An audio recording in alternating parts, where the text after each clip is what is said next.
Morning everyone. Start करेंगे। देखिए गणितीय संक्रियाएं, अगर इंग्लिश में इसकी बात करें तो आप कहेंगे मैथमेटिकल ऑपरेशन। क्या कहेंगे? Mathematical operation. लेकिन यहाँ देखिए रीजनिंग में भी सारी चीजें हैं, तो बच्चे ये नहीं सोचेंगे रीजनिंग चल रहा है ना। गणितीय संक्रियाओं का मतलब है कि आपको प्रगुणों के गुणधर्मों के बारे में बताना। प्रगुणों के गुणधर्म है ना। अब देखिए प्रगुण के गुणधर्म हम पढ़ने से पहले योगात्मक तत्समक, गुणात्मक तत्समक, योगात्मक प्रतिलोम, गुणात्मक प्रतिलोम, इसकी बात करेंगे, क्योंकि वो एक नंबर में पूछा गया और बच्चे मुझे लगता है वहां पे फंसते हुए नजर आते हैं। आए क्वेश्चन पे। तो प्रगुणों से पहले देखिए प्रगुणों के गुणधर्म तो आपको पढ़ने ही। हम देखिए क्या पढ़ते हैं पहले, योगात्मक तत्समक। दूसरा हम क्या पढ़ेंगे? गुणात्मक तत्समक। देखिए नाम से अगर स्पष्ट हम करें, थोड़ा समझने का प्रयास करें कि तत्समक का मतलब क्या हुआ। देखिए ये देखिए अगर इसको हम तोड़ें तो आप कहेंगे तत्समक।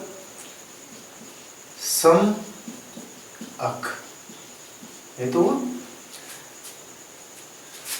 तत्समक का मतलब क्या हुआ इसमें? देखिए अब जैसे योग है, सम मतलब जो है बराबर। इसका मतलब है अगर योगात्मक तत्समक की बात करेगा तो हम किसी संख्या में, योग का मतलब जोड़ना, हम किसी संख्या में क्या जोड़ें कि वैल्यू उसी के बराबर मिले। है ना इंटरेस्टेड? देखिए फिर से मैंने कहा कि हम योग में किसी संख्या में, देखिए योगात्मक है और गुणात्मक है, दोनों को एक साथ लेके चल रहे हैं। बच्चे फंसते बहुत ज्यादा हैं, बहुत ज्यादा फंसते हैं। ऐसा नहीं सारे बच्चों का फंडा क्लियर है। चलिए कैसे लगाएंगे? मैंने कहा ऐसी कोई संख्या, तो मैंने मान लिया वो संख्या x से, मान लिया। तो अगर मैंने कहा, इसने कहा सम मतलब बराबर, x में हम क्या जोड़ें कि हमें उसी के बराबर संख्या मिले, और ऐसी दुनिया में जितनी भी संख्या है उसमें हम अगर केवल और केवल 0 जोड़ दें तो हमें क्या प्राप्त हो जाएगी? वही संख्या। कैसे? योगात्म तत्समक मतलब दी हुई संख्या में ऐसा आप क्या जोड़ें कि आपको वही संख्या प्राप्त हो जाए। तो मैंने माना कि दी हुई संख्या अगर x है और उसमें हम 0 जोड़े तो वैल्यू क्या प्राप्त हो जाएगी? हमें x प्राप्त हो जाएगी। एग्जाम्पल दूसरा, मैंने कहा 1 का योगात्मक तत्समक, तो आप लिखेंगे 1 + 0 बराबर कितना? फिर मैंने कहा -5 का योगात्मक तत्समक, तो आपने कहा -5 + 0 बराबर क्या? -5। मैंने कहा 1/2 का योगात्मक तत्समक, आपने 0 जोड़ा, वैल्यू 1/2। मैंने कहा e⁻x का योगात्मक तत्समक, मैंने कहा 0 जोड़े तो आपको क्या मिलेगा? e⁻x। मैंने कहा 2⁻50,000 का योगात्मक तत्समक, आपने कहा अगर मैं इसमें 0 जोड़ दूं तो आपको प्राप्त हो जाएगा 2 कितना? 50,000। ठीक है, आपका फंडा क्लियर हो गया योगात्मक तत्समक के। सेम जो है फंडा गुणात्मक तत्समक के लिए। योगात्मक क्या कहा था? क्या कहा गया था कि संख्या में क्या जोड़ें कि हमें वही संख्या प्राप्त हो जाए। सेम कंडीशन में यहां कि संख्या में हम किसका गुणा करें कि हमें वही संख्या प्राप्त हो। तो मैंने कहा अगर हम 5 की बात करें तो 5 में अगर हम 1 का गुणा कर देंगे तो वैल्यू कितनी आ जाएगी? 5 आ जाएगी। सही? इसका मतलब यह है कि अगर हम गुणात्मक तत्समक की बात करेंगे कि 5 का गुणात्मक तत्समक क्या है, तो नो डाउट कितना है? 1। मैंने कहा -10 का गुणात्मक प्रतिलोम, तो -10 में किसका गुणा करेंगे हमें वही वैल्यू प्राप्त होगी? मैंने कहा 1 की। मैंने कहा 2⁵ का गुणात्मक जो है तत्समक बताइए, तो आपने कहा कि मैं अगर इसमें गुणे 1 करूंगा तभी 2⁵ क्या आएगा? 6 आएगा। सही है? मैंने लिख दिया e⁻5x-6 का गुणात्मक तत्समक बताइए। मैंने कहा अगर मैंने इसमें 1 का गुणा कर दिया तो वैल्यू क्या आ जाएगी? e⁻5x-6। देखिए समस्या क्या है बच्चों के साथ वो चीजें देखिए कैलकुलेट किसे करते हैं, योगात्मक तत्समक ले लेंगे, गुणात्मक प्रतिलोम ले लेंगे, तो जाहिर सी बात आप फंसेंगे। आप दोनों तत्समक लेके चलिए ना, नहीं फंसेंगे आप। एक को क्लियर कर लीजिए कि तत्समक मतलब उसी के जस्ट बराबर होना चाहिए। तो योगात्मक में क्या जोड़ें कि वैल्यू बराबर है, गुणात्मक में किसका गुणा करें कि वैल्यू बराबर है। सही है। आइए, ये तो हो गया योगात्मक तत्समक की बात। अब हम क्या करें क्वेश्चन में, हम अगर अगले प्रोसेस की तरफ बढ़ें तो आपके जेहन में बात आती है प्रतिलोम की। किसकी बात जेहन में आती है? प्रतिलोम की। सारी चीजें आसान हैं, कोरिलेट करके चलेंगे तो नहीं फंसेंगे, नहीं तो फिर आपकी नैया मझधार में डूबेगी, है ना। इसलिए फंडा क्लियर करके चलिए। तो मैंने कहा अब मैं क्या लूंगा, प्रतिलोम। मैंने कहा योगात्मक प्रतिलोम, और दूसरा मैंने क्या लिखा, गुणात्मक या गुणनात्मक, सॉरी क्या लिखा, गुणात्मक क्या प्रतिलोम, गुणात्मक प्रतिलोम। कैसे लगाएंगे इसे, क्वेश्चन को कैसे सॉल्व करेंगे, समझते हैं। योग तो अभी देखेंगे इसे। प्रतिलोम, प्रति मतलब हो गया उल्टा, क्या हो गया, प्रतिलोम का मतलब उल्टा। अब देखिए समझते हैं इसे। इसका मतलब क्या हुआ कि योगात्मक प्रतिलोम का मतलब मामला फंस रहा है इसमें। इसने कहा इसका उल्टा। अब आप सोच के देखिए तत्समक और प्रतिलोम में क्या डिफरेंस आने वाला है। मैंने कहा 5 में, अब देखिए प्रतिलोम का मतलब क्या हुआ, आपको उल्टा जोड़ना है, 5 का योगात्मक प्रतिलोम बताना है। तो इसका मतलब है योगात्मक प्रतिलोम। मैंने कहा कि राम का अगर प्रतिलोम लक्ष्मण है, एक समझने वाली बात है कि 2 का प्रतिलोम क्या होगा, -2 होगा। भाई प्रतिलोम का मतलब क्या, उल्टा। पूर्व दिशा का उल्टा क्या होगा, पश्चिम दिशा। इसका मतलब है जो भी संख्या दी रहेगी अगर उसका हम नेगेटिव पार्टीशन लें तो हम कहेंगे वो उसका योगात्मक प्रतिलोम। तो आप कहेंगे संख्या और संख्या का योगात्मक प्रतिलोम का जो योगफल होगा वो 0 के बराबर होगा। फिर समझे। मैंने कहा कि 5 में क्या जोड़ें कि वैल्यू 0 आए, तो आपने कहा 5 में -5 जोड़ें तो वैल्यू 0 आए। इसका मतलब योगात्मक प्रतिलोम वह मान है जिसे उस संख्या में जोड़ने पर संख्या का मान कितना हो जाए, 0 हो जाए, 0 हो जाए। समझ में आएगा।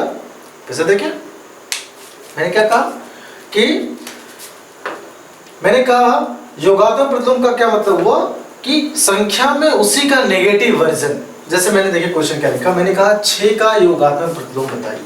तो 6 में कितना जोड़ेंगे वैल्यू 0 आएगी, आप कहेंगे -6 जोड़ा तो वैल्यू, इसलिए आप कहेंगे कि 6 का योगात्मक प्रतिलोम क्या होगा, -6 होगा। समझ में आ रहा है।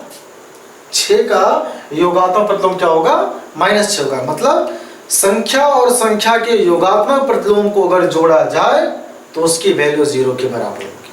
और वहां क्या था कि संख्या में क्या जोड़े कि हमें वही संख्या मिले, तत्समक में यहां चीजें चेंज है। प्रतिलोम का मतलब उसी का जस्ट रिवर्स। प्रतिलोम का मतलब क्या हुआ, उसी का जस्ट रिवर्स। अब बच्चों के दिमाग में थोड़ी सी कंफ्यूजन है कि प्रतिलोम का मतलब ऐसे भी तो हो सकता है 5 का 1/5, लेकिन याद रखिए योगात्मक प्रतिलोम का मतलब है जोड़ से। ये बच्चे मार खाते हैं, वो गुणात्मक योगात्मक पे नहीं क्लियर कर पाते। फिर से देखें क्वेश्चन इसका न्यूमेरिकल देखें, अभी आपका जो है फंडा क्लियर हो जाएगा। मैंने कहा 10 का योगात्मक प्रतिलोम, तो योगात्मक प्रतिलोम का है कि 10 में क्या जोड़ें कि वैल्यू 0 हो जाए, 10 में -10 जोड़ें तो वैल्यू 0 हो जाए। इसका मतलब 10 का योगात्मक प्रतिलोम कितना है, -10। अब समझ में आ गया। मतलब मैंने जैसे पूछा 2 का योगात्मक प्रतिलोम, अब फट देना बताइए कि 2 में क्या जोड़ें कि वैल्यू 0 हो जाए, -2। तो 2 का योगात्मक प्रतिलोम क्या होगा, -2। सही है। आइए आगे देखें। मैंने लिखा -1/2 का योगात्मक प्रतिलोम। तो आपने कहा -1/2 में क्या जोड़े, तो मैंने कहा 1/2 जोड़ दें तो वैल्यू 0 हो जाएगी। इसका मतलब -1/2 का योगात्मक प्रतिलोम क्या होगा, 1/2। मैंने देखिए क्या लिखा, -5.6 का योगात्मक प्रतिलोम, तो -5.6 में हम क्या जोड़े कि वैल्यू 0 आ जाए? आपने कहा अगर हम +5.6 जोड़े तो 0 आ जाए। इसका मतलब ये है कि -5.6 का योगात्मक प्रतिलोम कितना है? +5.6। सही चल रहा है, कोई दिक्कत तो नहीं? फिर एक्सपोनेंशियल सीरीज ले लेते हैं। मैंने क्या कहा? e की पावर 2x का योगात्मक प्रतिलोम बताइए। तो मैं क्या जोड़ूं e की पावर 2x में कि वैल्यू 0 आ जाए? मैंने कहा -e की पावर अगर 2x जोड़े तो वैल्यू क्या हो जाएगी? 0 हो जाएगी। इसका मतलब है e की पावर 2x का योगात्मक प्रतिलोम क्या होगा? -e की पावर 2x। सही है? इसको अगर क्लियर कर लेंगे तो इसमें नहीं फंसेंगे। ठीक है, योगात्मक का मतलब जोड़े, कि 5 में क्या जोड़ें कि वैल्यू 0 हो जाए। तो 5 में -5 जोड़े तो वैल्यू 0 हो जाए। इसका मतलब 5 का योगात्मक प्रतिलोम कितना होगा? -5 होगा। सही है? दशमलव में समस्या तो है नहीं इसमें। आइए गुणनात्मक प्रतिलोम की बात करें। दोनों में चीजें कोरिलेट है, थोड़ा सा अंतर है। 5 में किसका गुणा करें? गुणात्मक मतलब इसका उल्टा। देखिए गुणात्मक प्रतिलोम का मतलब उल्टा, तो 5 का उल्टा कितना आया? 1/5। अब देखिए समझते हैं। इसका मतलब है गुणात्मक प्रतिलोम का मतलब क्या हुआ कि 5 में किसका गुणा करें कि वैल्यू कितनी हो जाए? 1 हो जाए। तो मैंने कहा इसी का उल्टा अगर गुणा कर दें तो वैल्यू कितनी आ जाएगी? मतलब ये है कि योगात्मक प्रतिलोम में आपको जोड़ने पर वैल्यू 0 आनी चाहिए, लेकिन गुणात्मक प्रतिलोम में गुणा करने पर वैल्यू कितनी आनी चाहिए? 1 आनी चाहिए। कंसेप्ट क्लियर हुआ? गुणात्मक प्रतिलोम में जोड़ने पर वह संख्या वैल्यू 0 आनी चाहिए, लेकिन योगात्मक प्रतिलोम में उस संख्या का गुणा करने पर वैल्यू कितनी आनी चाहिए? 1 आनी चाहिए। तो आप कहेंगे कि 5 का योगात्मक प्रतिलोम कितना हुआ? -1/5। मैंने लिखा 4/3 का योगात्मक प्रतिलोम, तो इसका उल्टा क्या हो जाएगा? 3/4। आप नहीं समझ पाए? तो आप ऐसे सोचिए 4/3 में किसका गुणा करें वैल्यू 1 आएगी। इसका मतलब अगर 4 नीचे हो जाए 3 ऊपर हो जाए, इसका हम गुणा कर दें तो इसकी वैल्यू कितनी आ जाएगी? 1 आ जाएगी। तो आप कहेंगे 4/3 का गुणनात्मक प्रतिलोम कितना है? 3/4 है। सही है, कोई दिक्कत तो नहीं इसमें? एक आध एग्जांपल और देखते हैं, आपका फंडा क्लियर है। मैंने लिखा 2 की पावर -2/5 का योगात्मक प्रतिलोम आप बताइए। कैसे निकालेंगे? सेम चीज लेकिन किसे? 1/। तो आपने लिखा 2 की पावर -2/5 गुणे 1/2 की पावर -2/5। कैंसिल कर दिया, वैल्यू कितनी आ गई? तो गुणात्मक प्रतिलोम ये कहता है कि उस संख्या में हम किस संख्या का गुणा करें कि वैल्यू 1 आए। तो जाहिर सी बात है अगर जो संख्या है उसे 1/, में हम लिखें तो आप इन दोनों को कैंसिल कर देंगे, वैल्यू क्या आ जाएगी? 1 आ जाएगी। तो आप कहेंगे इसका मतलब 2 की पावर -2/5 का गुणात्मक प्रतिलोम क्या है? 1/2 की पावर -2/5। मेरी सबसे कहीं दिक्कत तो नहीं हो रही? ठीक है, तो गुणात्मक प्रतिलोम में जो है उस संख्या में संख्या जोड़ने पर वैल्यू 0 आनी चाहिए, लेकिन योगात्मक प्रतिलोम में और गुणात्मक प्रतिलोम में वह संख्या और उस संख्या का जो उल्टा है उसका गुणा करने पर वैल्यू क्या आनी चाहिए? 1 आनी चाहिए। दोनों में कोरिलेशन है, फंसेगा मत। आप दोनों को क्लियर कर लीजिएगा फिर क्वेश्चन लगाइएगा।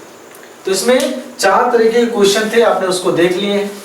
योगात्मक प्रतिलोम, गुणात्मक प्रतिलोम, यहां हो गया काम तमाम। अच्छा, अब देखिए कैसे क्वेश्चन पूछा गया इसमें। मैं एक क्वेश्चन ऐसे ले लेता हूं। पहला क्वेश्चन मैंने लिया -2/5 माइनस का योगात्मक प्रतिलोम बताइए। क्या पूछा गया? योगात्मक प्रतिलोम बताइए। ऐसे क्वेश्चन आपसे पुट अप कैसे लगाएंगे?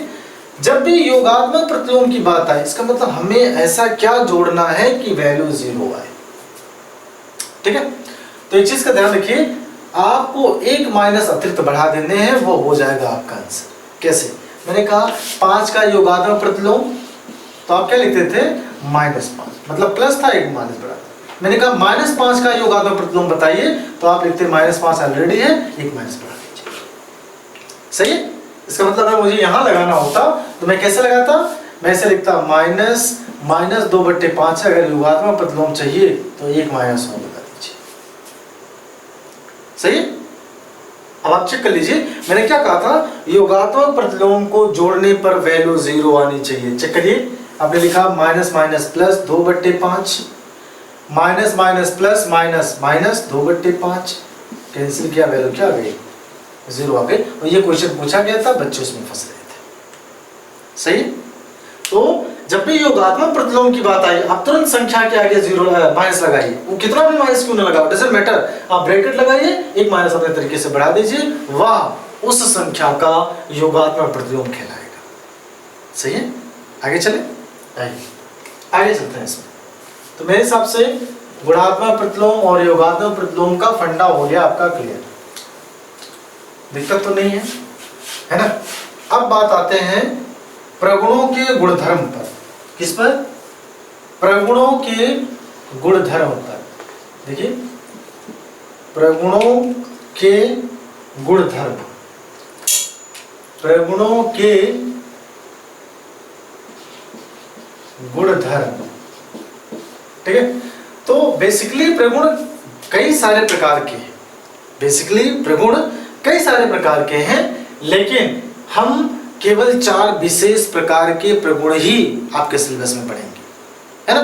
तो इस चीज को लेके आप परेशान नहीं होंगे कि हम पढ़ाया तो 4 गया है 10, तो इस चीज को लेके आप परेशान नहीं होंगे। आइए, तो सबसे पहले हम सीख लेते हैं कि हमारे सिलेबस में 4 प्रगुण कौन कौन से हैं। पहला संवरक प्रगुण। पहला क्या है? संवरक प्रगुण। इंग्लिश में लिखते चलते हैं इसके, क्लोजर, CLOSURE, क्लोजर प्रॉपर्टी। क्या कहा आपने इसे हिंदी में? संवरक प्रगुण। दूसरा क्या है? क्रम विनिमेय। आपने क्या कहा? क्रम विनिमेय प्रगुण। तीसरा क्या है इसमें? साहचर्य प्रगुण। साहचर्य प्रगुण, तो इसे तो कोई दिक्कत नहीं, आप कहेंगे एसोसिएट प्रॉपर्टी। सही है। और चौथा और जो आखिरी बचा उसे हम कहते हैं वितरण प्रगुण या डिस्ट्रीब्यूशन प्रॉपर्टी। Distribution property. एक बचा क्रम विनिमेय, तो आप इसको अल्टर चेंज कह सकते हैं, है ना। अब इसको तो देखना पड़ेगा हमें भी क्या है, बीच में याद आएगा तो याद देख लेंगे। तो ये 4 प्रगुणों पढ़ने हैं। किस पे पढ़ने हैं? आपको पहला भाग पर पढ़ने हैं, गुणे पर पढ़ने हैं, जोड़ पर पढ़ने हैं और घटाने पर पढ़ने। ये चारों के चारों प्रगुण आपको प्रत्येक एक एक फंक्शन में पढ़ने हैं। तो हम प्रॉपर्टी समझ लेते हैं इसकी। सामवर्त प्रगुण का मतलब है पूर्णांकों से। क्या मतलब है? पूर्णांकों से, कि आपने दो पूर्णांकों को जोड़ा तो क्या आना चाहिए, 2 पूर्णांकों को घटाया तो क्या आना चाहिए, 2 पूर्णांकों का जो है आपने भाग दिया तो क्या आना चाहिए। दूसरा क्रम विनिमय का मतलब है कि जो फंक्शनिंग आपने इस्तेमाल की, अगर मैं उसका क्रम बदल देता हूं तो फिर क्या फर्क पड़ता है। तीसरा साहचर्य प्रगुण क्या कहता है कि पेयरिंग करना, है ना। आप अगर जो है पहले दूसरे का गुच्छा बना रहे हैं, बाद में दूसरे का गुच्छा बना रहे हैं, तो एक्चुअल में क्या फर्क पड़ना चाहिए इन चारों पर। और पांचवा डिस्ट्रीब्यूशन की अगर हम बात करें तो आप कह सकते हैं कि अगर मैं इस प्रकार से मैंने लिखा है और इसको मैंने अगर डिस्ट्रीब्यूट कर दिया, AB + AC कर दिया, तो क्या एक्चुअल में फंक्शन में परिवर्तन होने चाहिए या फिर नहीं होने चाहिए। ठीक है। तो हम सबसे पहले जो सबसे आसान जो पूछा गया, हम स्टार्टिंग करेंगे भाग से, माइनस से, गुणे से, और फिर हम लास्ट में आएंगे किसमें? हम लास्ट वाले पार्टीशन में आएंगे भाग पर। सही है। तो चाहे हम गुणे से शुरुआत कर लें, चाहे हम भाग से शुरुआत कर लें, कोई दिक्कत नहीं है। तो पहला काम मेरे हिसाब से हम जोड़ वाले पार्टीशन शुरू करेंगे। ठीक है, आइए आगे आते हैं। पहला स्टार्ट करते हैं, हम जोड़ के लिए चारों प्रॉपर्टीज पढ़ेंगे। ये काफी ज्यादा इंपॉर्टेंट है, कभी पूछा गया है कभी नहीं पूछा गया, चीजें अल्टरनेट की गई हैं, क्योंकि ये फर्स्ट सेमेस्टर में भी है, सेकंड में भी है, थर्ड में भी नहीं है, फोर्थ में भी नहीं। आइए, क्लोजर प्रॉपर्टी, संवर्ग प्रगुण क्या कहता है? पहला प्रगुण ये कहता है कि यदि हम, अब जोड़ की बात हो रही है, यदि हम दो पूर्णांकों को जोड़ेंगे, यदि हम दो पूर्णांकों को जोड़ेंगे तो प्राप्त योगफल भी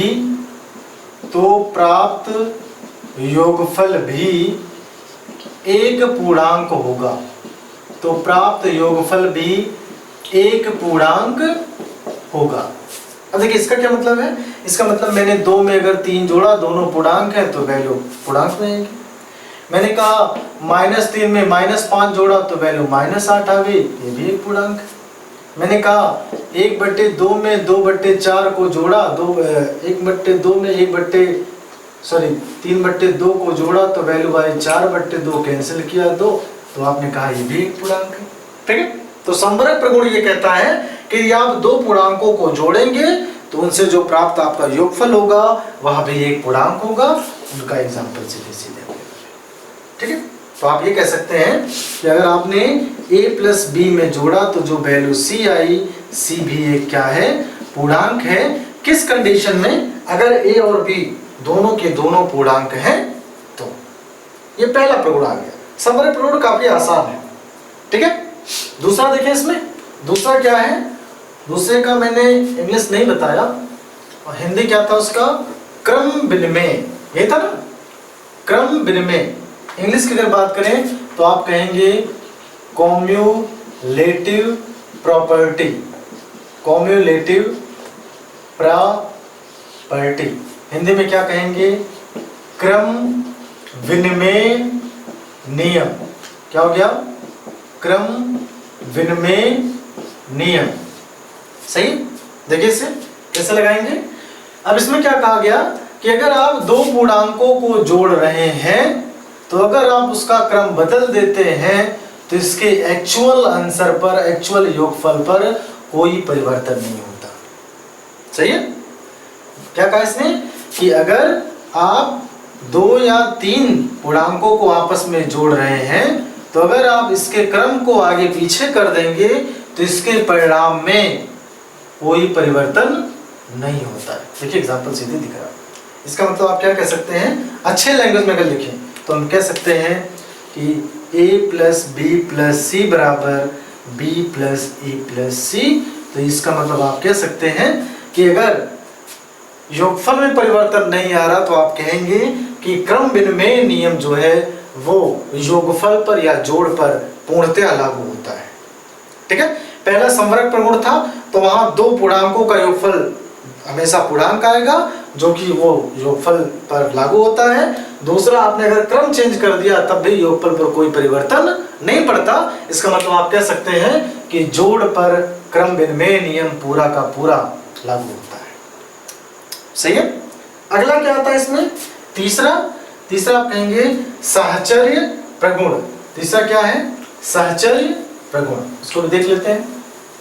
आपने पहला दूसरा देख लिया, तीसरी बात आई किसकी, आप कहेंगे साहचर्य प्रगुण।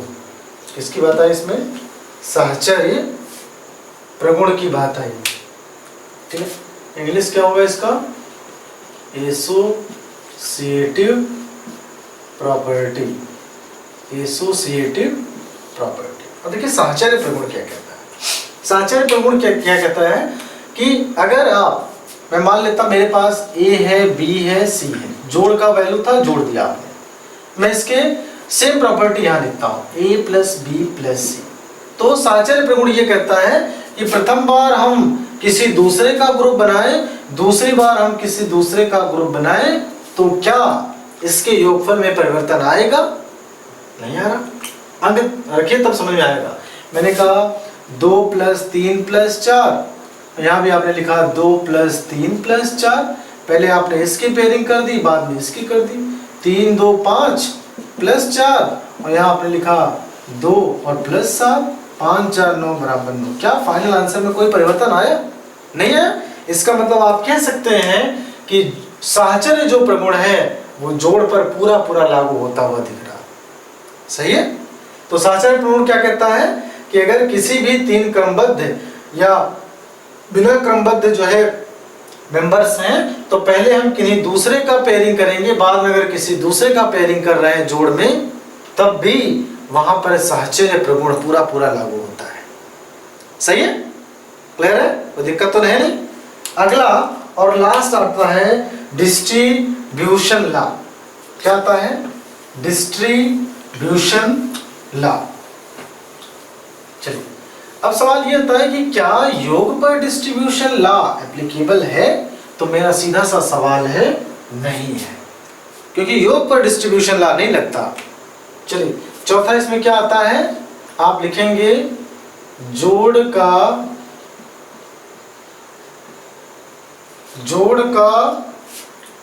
तत्समक अवयव, जोड़ का तत्समक अवयव, ये इसमें अतिरिक्त है, चौथा है। डिस्ट्रीब्यूशन लॉ केवल मल्टीप्लिकेशन में होता है, जोड़ में नहीं, है ना। देखिए योग जोड़ का तत्समक है, वो तो सिंपल सी बात है, इसको कैसे लगाएंगे आप? अभी आपने पढ़ा था कि किसी संख्या में हम क्या जोड़ें कि हमें उसी के बराबर संख्या मिले, तो आपने क्या कहा, अगर हम 0 जोड़े तो हमें 0 क्या मिलेगी, उसी के बराबर संख्या मिलेगी। तो आप कह सकते हैं कि अगर -7 है, मैंने उसमें 0 जोड़ा तो वैल्यू क्या आई, -7। आपने -35/7 रखा है तो आपने 0 जोड़ा तो वैल्यू कितनी आई, -35/7। तो आप कह सकते हैं कि जोड़ का जो तत्समक अवयव है वह किस पे, जोड़ पर पूरा पूरा लागू होता है। ठीक है, तो 4 प्रॉपर्टी यहां पर है, चारों प्रॉपर्टी आपने देख ली, जोड़ की देख ली। अब बात आती है घटाने की। किसकी बात आती है? घटाने की।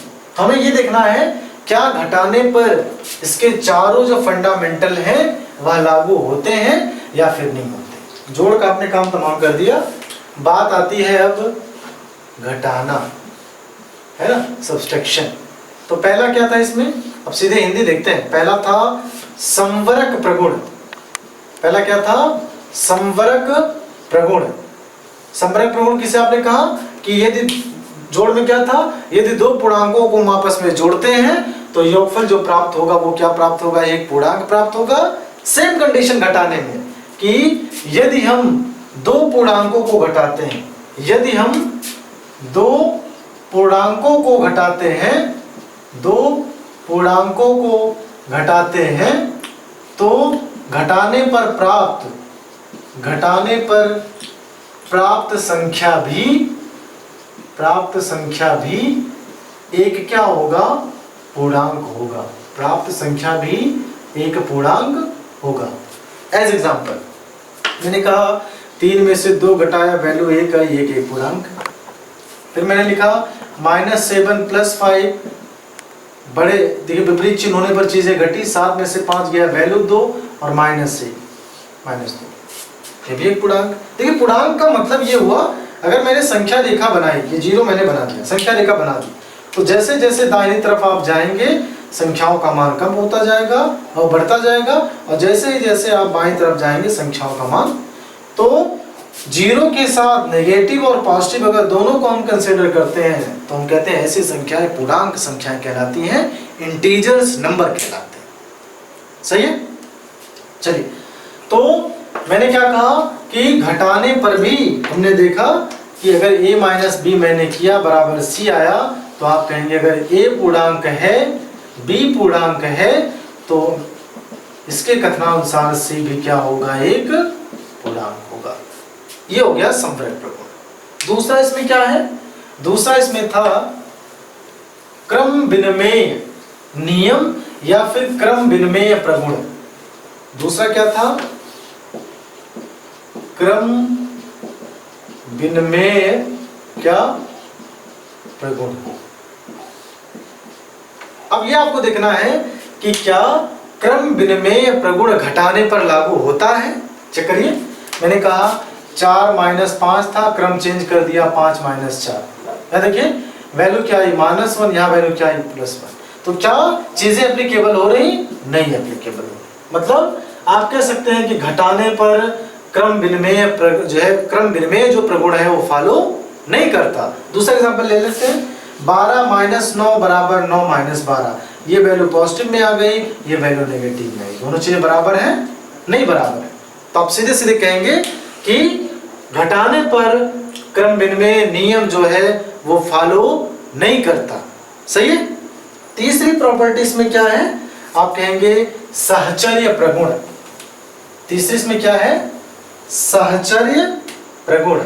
आपने लिखा साहचर्य प्रगुण। तीसरा क्या था, साहचर्य प्रगुण। देखिए साहचर्य प्रगुण में क्या है भाई, आप गुच्छा बनाते थे। मैंने कहा 2 - 3 - 4 और यहाँ लिखा 2 - 3 - 4। पहले आपने इसकी पेयरिंग कर दी और बाद में इसकी पेयरिंग कर दी। देखिए क्या चीजें एप्लीकेबल हैं, प्लस माइनस चीजें विपरीत है, घटी। 3 में से 2 गया, वैल्यू 1 बढ़े के साथ -4। 2 था माइनस, देखिए 3 यहाँ है, 4 यहाँ, विपरीत चिन्ह होने पर घटेंगे, वैल्यू -1। तो -1 - 4 -5 और 2 और +1, तो -5 बराबर 3, जो कि बराबर नहीं है। तो आपका सीधे सीधे आंसर होगा कि घटाना जो है, घटाने पर साहचर्य नियम फॉलो नहीं करता। घटाने पर साहचर्य नियम फॉलो नहीं करता। सही है, कोई दिक्कत तो नहीं है इसमें, क्लियर है। आगे आते हैं इसमें। 3 तो इसमें हो गए। अब वहां देखिए आपने वहां एक लिया था अवयव करके जोड़ में। अब बच्चों के दिमाग में होगा क्या, वो भी यहाँ कंसिडर होगा। तो आप कह सकते हैं कि बिल्कुल कंसिडर हो सकता है। कैसे, आपने चौथा क्या लिखा, तत्समक अवयव। तत्समक अवयव कैसे फॉलो होगा, तत्समक अवयव क्या करता है कि संख्या में क्या हम जोड़े घटाने पर। तो देखिए -7 में हम -0 घटा दें तो वैल्यू में कोई परिवर्तन आएगा, नहीं आएगा। -8 में -0 घटा दें, कोई परिवर्तन आएगा, नहीं आएगा। तो वहां जोड़ने की बात थी या घटाने की बात थी। तत्समक का मतलब -8 में से क्या घटाएं कि वैल्यू माइनस आए, कोई परिवर्तन नहीं। तो आप कहेंगे कि घटाने पर केवल और केवल 2 प्रगुण फॉलो करते हैं। कौन कौन से, पहला क्या है संवरक प्रगुण और दूसरा क्या है तत्समक अवयव। ठीक है, चारों प्रॉपर्टी आपने पढ़ ली। आगे चले आगे बाकी 2 पार्टीशन देखते हैं इसके। ये देखिए गुणे वाला पार्टीशन सबसे ज्यादा इंपॉर्टेंट है प्रगुणों में। तो पहला प्रगुण क्या था, पहला था संवरक प्रगुण, क्लोजर प्रॉपर्टी, संवरक प्रगुण। तो देखिए संवरक प्रगुण में क्या है, आप कहेंगे यदि हम 2 पूर्णांकों का गुणा करेंगे तो हमें जो भी प्राप्त होगा वह भी क्या एक होगा, पूर्णांक होगा। ठीक है, आप क्या कहेंगे कि 2 पूर्णांकों का गुणनफल, 2 पूर्णांकों का गुणनफल बराबर क्या हो जाएगा, पूर्णांक हो जाएगा। जो भी गुणनफल हमें प्राप्त होगा वो क्या हो जाएगा, पूर्णांक हो जाएगा। देखिए आप कैसे लिखेंगे, 3 × 5 = 15। आप कह सकते हैं 3 × 7 × 2 42, ये भी पूर्णांक है। आप लिख सकते हैं -3 × -7 7 × 21 प्लस में, ये भी एक पूर्णांक है। ठीक है, तो आप कह सकते हैं कि 2 जो है पूर्णांकों का गुणनफल सदैव एक क्या होगा, पूर्णांक होगा। इसमें जरा सा भी संशय नहीं है। सही है। आगे दूसरी प्रॉपर्टी इसमें जो लगी, दूसरी प्रॉपर्टी क्या है, क्रम विनिमय नियम। दूसरी क्या है, क्रम विनिमय नियम। देखिए कभी कभी 2 नंबर में पूरी प्रॉपर्टी लिखने के लिए पूछी गई। तो दूसरा इसमें गुणे में मैंने लिखा, क्या लिखा, क्रम विनिमय नियम या फिर क्या, प्रगुण। समझते हैं इससे। इसने कहा कि गुणे में अगर हम क्रम बदल दें, यहां देखिए मैंने क्या लिखा, 3 × 4 × 5 बराबर 5 × 4 × 3। तो क्या गुणा करने पर गुणा बदल अंकों को अगर आपस में एक्सचेंज कर दें, प्लेस एक्सचेंज कर दें, तो क्या इसके गुणनफल में कोई परिवर्तन पड़ने वाला है। देखिए 5 चौका 20 तिया 60, 5 चौका 20 तिया 60। लेकिन अगर मुझे कॉपी में लिखना होता तो मैं ऐसे लिखता, A × B × C = C × A × B। आप कह सकते हैं कि गुणे का जो क्रम विनिमय नियम है वो बिल्कुल फॉलो होता है। अगर हम पूर्णांकों का स्थान बदल दें आपस में तो फिर उनके एक्चुअल परिणाम में कोई परिवर्तन नहीं होता। देखिए दूसरा एग्जांपल ले लीजिए। मैंने क्या कहा, -2 × -3 × 5 बराबर 5 × -2 × -3। तो क्या कोई परिवर्तन आएगा। देखिए 3 × 2 = 6 = 25 30 प्लस में और 3 दूना 6 25 30 प्लस में। तो आप कह सकते हैं कि गुणे पर क्रम विनिमय जो प्रगुण है वो पूरा पूरा फॉलो करता है। सही है। तीसरी प्रॉपर्टी क्या थी इसमें? तीसरी थी साहचर्य प्रगुण। क्या था? साहचर्य प्रगुण। अब देखिए साहचर्य प्रगुण में करते क्या आप हैं? जोड़ा बनाते हैं। तीसरा क्या था? साहचर्य प्रगुण। ये था ना, साहचर्य प्रगुण। अब साहचर्य प्रगुण में क्या है? गुणे के साहचर्य प्रगुण में मैंने ऐसे लिया A cross B cross C बराबर A cross B cross C। मैंने स्टार्टिंग में 2 का पेयर बनाया और दूसरे में लास्ट में 2 का पेयर बनाया। अब आपने कह दिया ये सहचर्य प्रगुण है कि आपने पहले 2 का पेयर रखा और दूसरे में आपने लास्ट में 2 का पेयर रखा। लेकिन समझाएंगे कैसे? अंकों से। कैसे? 2 गुणे 3 गुणे 4 बराबर 2 गुणे 3 गुणे 4।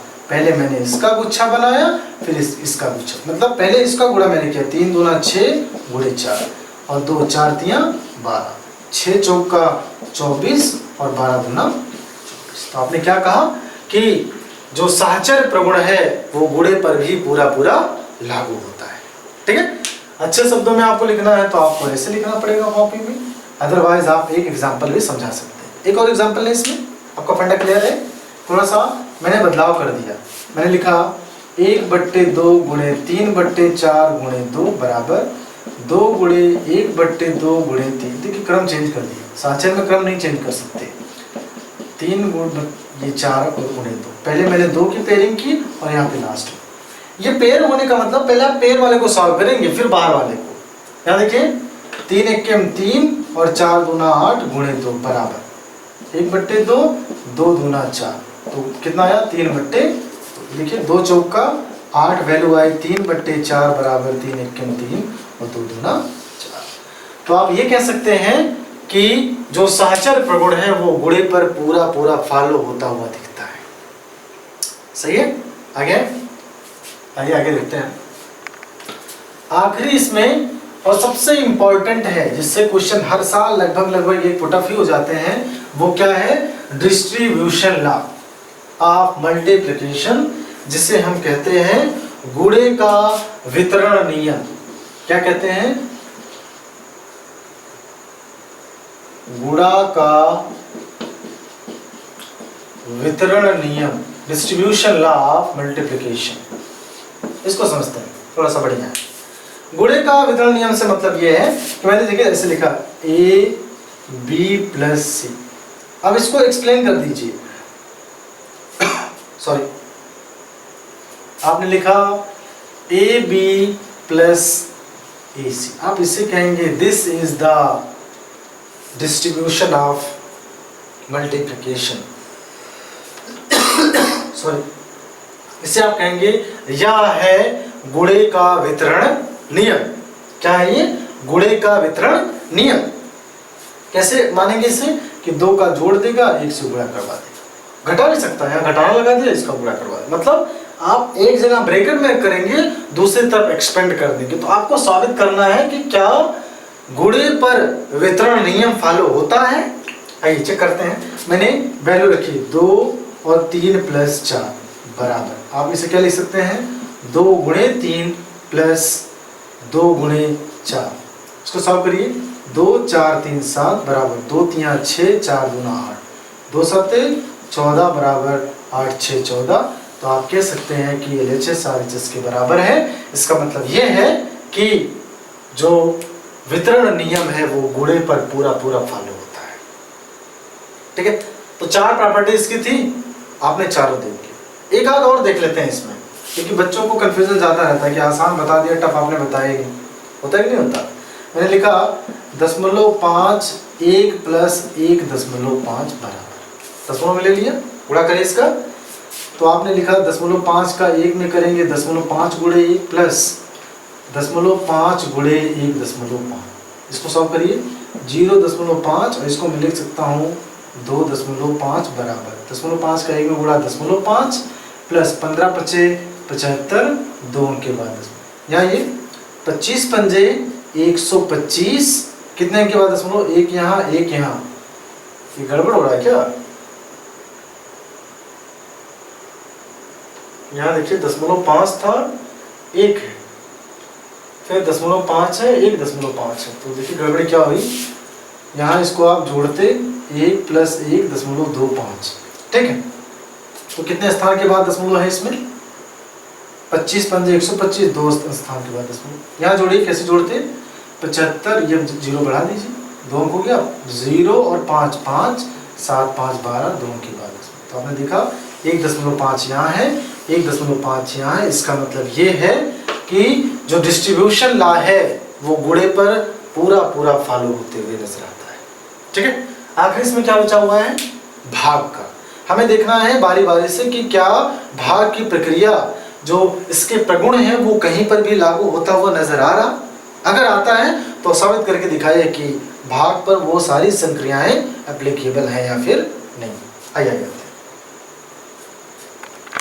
भाग की प्रक्रिया में आते हैं। सबसे पहला संवर्ग प्रगुण है। ये क्या कहता है कि अगर हम किसी पूर्णांक में किसी दूसरे पूर्णांक से भाग दें तो जो भी वैल्यू आएगी वह एक क्या होगी, पूर्णांक होगी। बिल्कुल सही है भाई। अगर हम पहले पूर्णांक में किसी दूसरे पूर्णांक से भाग दे रहे हैं तो जो भी वैल्यू आएगी वो एक पूर्णांक होगी, इसमें जरा सा भी संशय नहीं। जैसे मैंने कहा 4 में अगर हम 2 से भाग दें तो जो भी वैल्यू आएगी वो एक पूर्णांक होगी। मैंने कहा -8 में हम 4 से भाग दें तो जो भी वैल्यू आएगी वो एक पूर्णांक होगी। मैंने कहा 1/2 में अगर हम 2 से भाग दें तो आप कहेंगे 1/2 गुणे 1/2 बराबर क्या हो जाता है, 1/4, जो कि क्या है, पूर्णांक है। मैंने कहा -5 में -25 से भाग दें तो 5 एकम 5 5 25 25, जो भी आया वो क्या है, एक पूर्णांक है। तो पहला रूल तो बिल्कुल फॉलो होते हुए दिखता है भाग पर भी, कि मतलब संवर्ग प्रगुण आप भाग पर लगा सकते हैं, ठीक है। दूसरा इसमें क्या मानेंगे हम, क्रम विनिमय नियम। तो मैं ये चेक करूंगा कि क्या भाग पर क्रम विनिमय नियम फॉलो होता है या फिर नहीं। दूसरा क्या था, क्रम विनिमय क्या नियम, क्या था, क्रम विनिमय नियम। मैंने कहा कि मैं अगर क्रम बदल दूं, जैसे मैं सीधे एग्जांपल लेता हूं कि मैंने माना कि मैं 4/2 था, मैंने इसका क्रम बदल दिया, मैंने 2/4 कर दिया, तो क्या इसके आंसर में परिवर्तन आएगा? बिल्कुल आएगा। जमीन आसमान का अंतर है। 2 दूना 4, 2 एकम 2, 2 दूना 4। 1 की वैल्यू 2 आई, 1 की वैल्यू 1/2 आई। तो आप कह सकते हैं कि भाग पर क्रम विनिमय नियम फॉलो नहीं होता। एक और एग्जांपल देखें।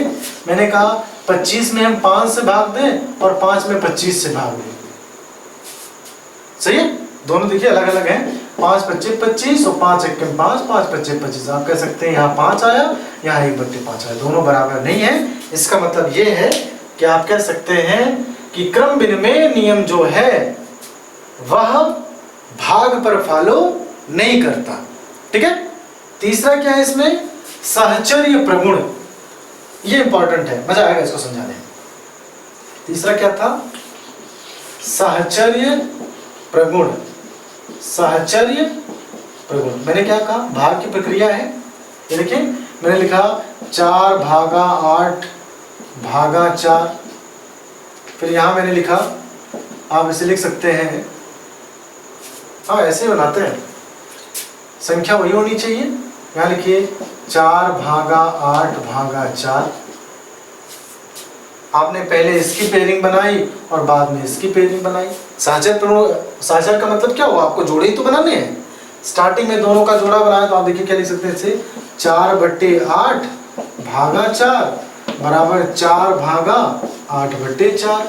यहाँ देखिए 4 एकम 4, 4 दूना 8, वैल्यू क्या आई, 1/2/4 बराबर 4 और दूना 8, यहाँ भागा क्या आई, 2 आई। आप इसे लिख सकते हैं 1/2 गुणे 1/4 बराबर 4/2, 2 दूना 4 और यहाँ 1/8 बराबर क्या आ गया, 2 आ गया। तो आप कह सकते हैं कि सहचर्य जो प्रगुण है वह भाग पर फॉलो नहीं करता। सहचर्य जो प्रगुण है वह भाग पर फॉलो नहीं करता, सही है। समझ में आ गया। जब पेयरिंग आप जो देखिए गुच्छा बनाएंगे तो पहले गुच्छे को सॉल्व करेंगे, फिर गुच्छे के बाहर वाला। पहले आप स्टार्टिंग देखिए, ऐसा नहीं आप स्टार्टिंग में 2 का करिए, आप लास्ट की भी 2 यहाँ पहले कर सकते हैं, तो बाद में आपको पहले कंसीडर करना पड़ेगा। तो आपने क्या देखा, कि भाग पर भी साहचर्य प्रगुण फॉलो नहीं करता। अब देखिए यहाँ पे डिस्ट्रीब्यूशन लॉ तो नहीं लगा सकते, क्योंकि डिस्ट्रीब्यूशन लॉ के लिए कंपलसरी है कि आपके पास या फिर प्लस ब्रैकेट में होना चाहिए या फिर माइनस, और डिस्ट्रीब्यूशन लॉ केवल और केवल गुणे पर एप्लीकेबल है। एक नंबर में पूछा गया है कि जो वितरण नियम है वह किन किन फंडामेंटल पर अप्लाई की जा सकती है, तो अगर वितरण नियम की बात करें तो वह केवल और केवल गुणे पर एप्लीकेबल है, बाकी किसी फंक्शन पर एप्लीकेबल नहीं है। एक इसमें अतिरिक्त बचता है चौथा, कौन सा? तत्समक अवयव। तत्समक अवयव देख लेते हैं क्या है। देखिए तत्समक अवयव का क्या मतलब हुआ कि हम संख्या में भाग दें, उसी के बराबर संख्या है। तो मैंने कहा अगर मैं 5 मान लूं तो 5 में मैं किससे भाग दूंगा इसी के बराबर संख्या आएगी, 1 से भाग देंगे तो यही संख्या। सही है? फिर आपने कहा -10 है, मैंने 1 से भाग दिया तो यही संख्या। ठीक है, तो इसका मतलब अगर तत्समक अवयव की बात आएगी भाग की तो क्या होगा? 1 होगा। सही है? मेरे हिसाब से गड़बड़ी तो नहीं होनी चाहिए। तत्समक इसी के बराबर हमें मिले तो वो कब मिलेगा? जब हम प्रत्येक संख्या में 1 से भाग देंगे। ठीक है, तो यहाँ पर आपकी ऑपरेशन जो मैथमेटिकल ऑपरेशन है, संक्रियाओं वाला पार्टीशन एंड होता है, इससे एक प्रतिलोम से क्वेश्चन पूछा जाता है, एक क्लोजर प्रॉपर्टी, जो भी प्रॉपर्टी इसकी है वहां से 2 नंबर के क्वेश्चन यहाँ से बनते हैं आज के वीडियो से। ठीक है, उम्मीद है चीजें आपको समझ में आई होंगी। ठीक है, थैंक यू।